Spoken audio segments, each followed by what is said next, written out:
Homer Phone Reports, c'est la réparation de votre téléphone, le remplacement de vos batteries et l'achat de tous vos accessoires indispensables. 38 rue du Docteur Mougeot à Saint-Dizier.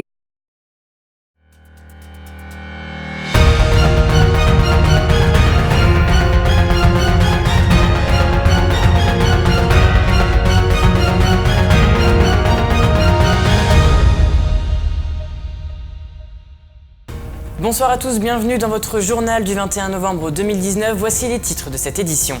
Le métier de pharmacien se voit assumer de nouvelles responsabilités mais aussi de nouvelles activités.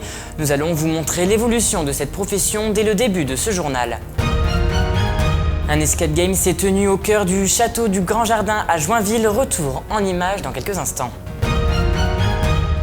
Et nous terminerons ce journal sur une note sportive avec le cross départemental de Haute-Marne qui s'est tenu hier à la BA 113 de Saint-Dizier.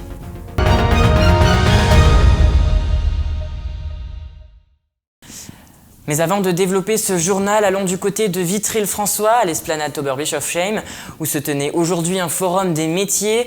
On retrouve Lisa Lamorlette en duplex de ce forum où les portes viennent tout juste de se fermer. Et oui Julien, là je suis actuellement à la salle du manège de Vitry-le-François où se tenait toute la journée le forum des métiers et je suis maintenant en compagnie d'Emmanuelle Debar qui a participé pleinement à cette action. Oui, alors moi je travaille à la mission locale sur la promotion des métiers, donc dans l'organisation en effet de ce forum des métiers qui a eu un vif succès puisqu'on est à pratiquement 700 visiteurs. Tout public, du scolaire principalement, avec des élèves de 3e, des collèges du Vieux-Port et du Collège des Indes, et puis pas mal d'élèves du lycée François 1er aussi qui ont participé. Et c'était quoi l'intérêt pour ces élèves justement de venir, c'était découvrir des métiers, poser des questions, etc. Il y avait même un questionnaire je crois. Alors certains élèves avaient travaillé en amont des questionnaires avec des métiers à venir découvrir. Donc l'idée du forum des métiers, on est vraiment sur de l'information, de l'orientation, donc on vient découvrir les métiers et les formations qui s'en rapprochent. Donc on a aussi eu des tables rondes très interactives où on a eu des étudiants en médecine, un médecin généraliste du pays Vitria qui sont venus échanger avec les futurs étudiants, parfois très timides puisqu'ils n'ont pas l'habitude, mais l'idée étant vraiment de prendre de l'information pour pouvoir s'orienter. On est en plein moment d'orientation, il va y avoir des choix à faire et donc le Forum des métiers participe à pouvoir à un moment donné faire ses choix. Et justement, vous avez fait le choix de présenter plusieurs métiers, il y a plusieurs corps différents. Qu'est-ce que vous pouvez nous dire un petit peu là-dessus ? Alors l'idée c'est que le Forum des métiers soit construit pour présenter un maximum de domaines. Tout ne peut pas être présenté, on avait plus de 60 stands, ce qui n'est pas rien pour un territoire comme Vitry. Donc ça peut aller du sport, du métier du social, des métiers de la santé, de l'agriculture qui était là. L'agriculture, c'est 90 métiers, donc c'est pas rien. L'industrie, on a un bassin industriel, donc nos industries étaient présentes. Les métiers du TP, des travaux publics, sont en recherche. Donc beaucoup d'entreprises, des nouvelles entreprises comme Eurovia par exemple, qui sont prêts à nous recevoir pour la visite d'entreprise, mais qui participent pas toujours au Forum des métiers parce que c'est pas facile. Et ben voilà, on voit des métiers. L'idée, c'est vraiment d'avoir un panel le plus large possible des métiers à présenter. Et maintenant, à quelques minutes de la fermeture, on vient tout juste de fermer. Justement, oui. Il n'y a plus personne, les stands sont en train de se vider. Est-ce qu'on peut espérer que l'opération sera reconduite l'année prochaine ? Alors, le rendez-vous est déjà pris pour le jeudi 26 novembre 2020 pour le Forum des métiers. Voilà, oui. D'accord, merci beaucoup. Et bien maintenant, vous pouvez désormais le noter dans votre agenda. Le 26 novembre prochain, ce sera la prochaine édition du Forum des métiers. Et voilà, très belle soirée à tous. Merci Lisa et merci également à Antoine Regnault pour les images. Et je vous le disais en titre, depuis le 15 octobre dernier, les pharmaciens peuvent désormais vacciner, un sujet qui fait beaucoup parler mais qui reste aussi tabou pour certains professionnels de santé. Comment le métier de pharmacien est-il amené à évoluer dans les années à venir ? Une réponse de Nicolas Fontaine. C'est un acteur majeur dans la distribution de produits et services de santé. Il s'agit bien évidemment du pharmacien, mais aujourd'hui il ne se cantonne plus à cette distribution. En effet, ces derniers temps, le rôle du pharmacien a fait parler de lui pour cause la vaccination dans les officines. En effet, depuis le 15 octobre dernier, début de la campagne de vaccination, les pharmaciens peuvent désormais vacciner, mais attention, certains patients n'y ont pas le droit. Toutes les personnes ne peuvent pas se faire vacciner. On n'a pas le droit de vacciner tout le monde. Seulement les personnes qui reçoivent un bon de la sécurité sociale en fait, et de plus de 18 ans. Voilà, les enfants n'ont pas le droit. Et certaines personnes qui n'ont pas de bon, comme des femmes enceintes, ou alors l'entourage de bébés de moins de 6 mois à risque, ou les personnes immunodéprimées, voilà. Pour ce faire, les pharmaciens ont suivi une formation d'1 journée et selon les infirmières et infirmiers libéraux, ce nouveau dispositif a un impact sur leur profession. Cependant, nous en avons contacté et ils n'ont pas souhaité s'exprimer, alors que pour Hélène, pharmacien depuis une vingtaine d'années, il n'est nullement question de concurrence. On a pris le parti de ne pas proposer aux clients en disant on peut vous vacciner. On attend toujours que ce soit eux qui nous posent la question si on peut vacciner. Dans ce cas-là, on le fait.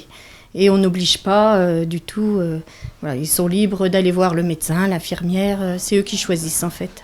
Les pharmaciens sont désormais habilités à vacciner et dans certaines pharmacies du territoire national mais aussi local, des cabinets de télémédecine sont mis en place, de quoi subvenir à la désertification des médecins. Sur Saint-Dizier, vu le manque de médecins, donc il y a 2 centres de télémédecine.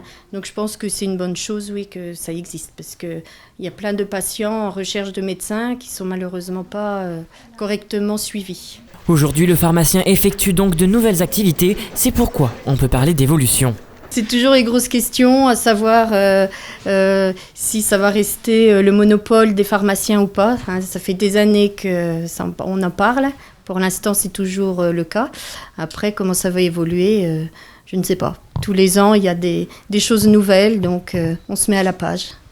C'est donc un métier qui ne cesse d'évoluer au fil des années. Il est donc difficile de prédire le futur de cette profession. L'ANDRA, comprenez l'Agence nationale pour la gestion des déchets radioactifs, a mis en place ce vendredi un escape game au sein du château du Grand Jardin de Joinville, dans le but de sensibiliser à l'enfouissement des déchets nucléaires. Linda Benaïssa, Antoine Regnault et Rémi Morbin.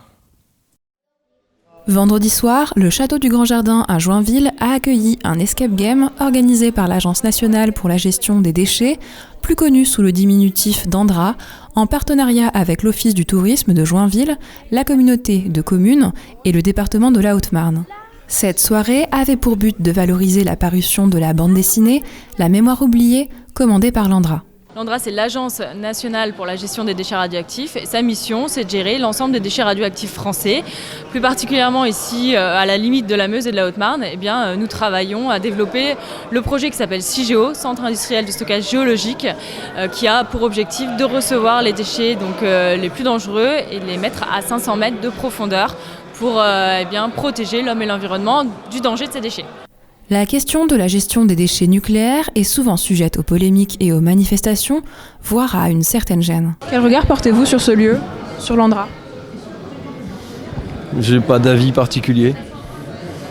Le choix de format artistique pour revenir sur ces problématiques apporte un changement de perspective. Nous, on ne voulait pas rentrer sur ce sujet d'un point de vue politique. Nous, c'est d'abord d'un point de vue artistique et évidemment philosophique, où la question de nos déchets radioactifs est posée. Et où on doit tous, en tant que citoyens, se positionner, de savoir qu'est-ce qu'on en fait. C'est une question ouverte et je pense que la BD aussi nous offre cette question de réfléchir, opportunité de réfléchir à la question. Le groupe Mémoire de l'ANDRA, composé de riverains, d'acteurs de la vie associative et d'élus locaux, et les artistes qui ont contribué au projet, ont réfléchi pendant 2 ans à la problématique de la mémoire des lieux de stockage des déchets radioactifs. On a déjà l'habitude de travailler ensemble avec Kias sur des projets un petit peu similaires.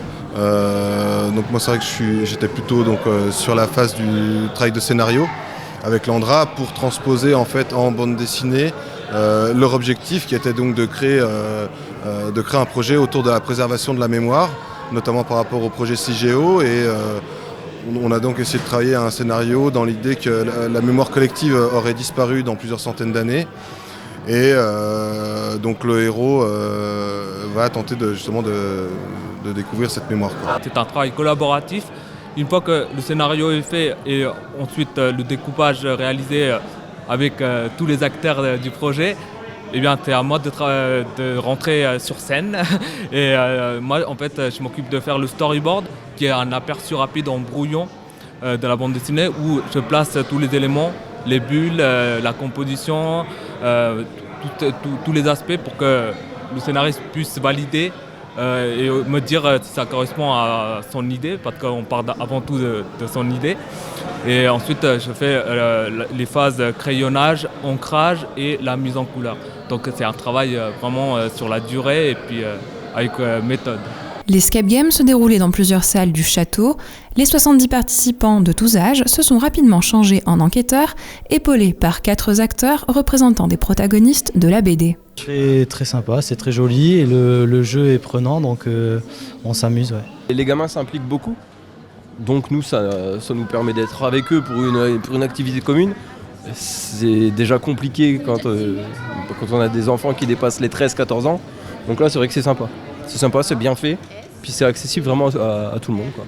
La réponse aux énigmes a été donnée aux participants en fin de soirée sous la forme d'un coup de théâtre qui en a captivé plus d'un. Un exemplaire de la BD a été offerte à chaque joueur, ravi de pouvoir la faire dédicacer. Une opération de communication réussie pour l'Andra qui diversifie les formats d'action pour faire connaître ses missions et tenter de se rapprocher, d'une manière singulière, de son territoire d'implantation. La base aérienne 113 a accueilli plus de 1000 collégiens et lycéens dans le cadre du cross départemental UNSS, organisé pour la 4e année consécutive au sein de ce site militaire. Un reportage Linda Benaïssa et Nicolas Fontaine.